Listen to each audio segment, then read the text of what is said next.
ဗု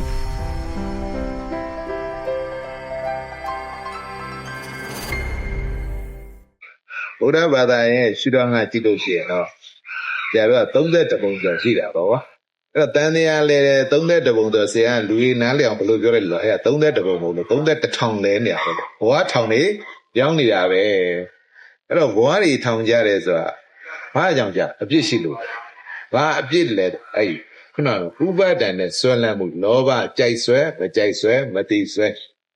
အဲ့တော့ဒီအစွဲတွေကြောင့်မို့ဆရာတော့ဗာပြအပြစ်ရှိလို့ထောင်ကြပြောချင်တယ်အဲ့တော့မှဒီဆွဲလန်းမှုတွေကိုသတိနဲ့လည်းပယ်လိုက်ရောဘယ်ကလို့ထောင်တန်တရားလို့ပြောချင်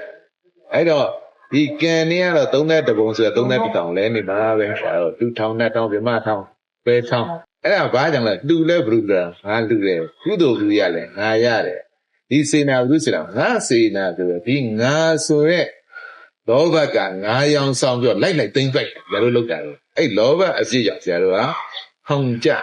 အဲ့တော့ကောင်းတာလုပ်တဲ့အတွက်လဲငါနဲ့သိမ့်ပိုက်လိုက်တဲ့အတွက်အဲ့ကောင်းတာဘယ်လိုလုပ်လဲငါလုပ်တယ်ဆိုတော့အဲ့ဒါလေလောဘပါတဲ့အတွက်ကောင်းတာလုပ်တဲ့အတွက်သူကထောင်ကောင်းရောက်တယ်သူထောင်နဲ့ထောင်ဓမ္မတာမကောင်းတာကြီးလုပ်တော့ပဲရောက်ပဲထောင်ရောက်နောက်လို့ဆရာ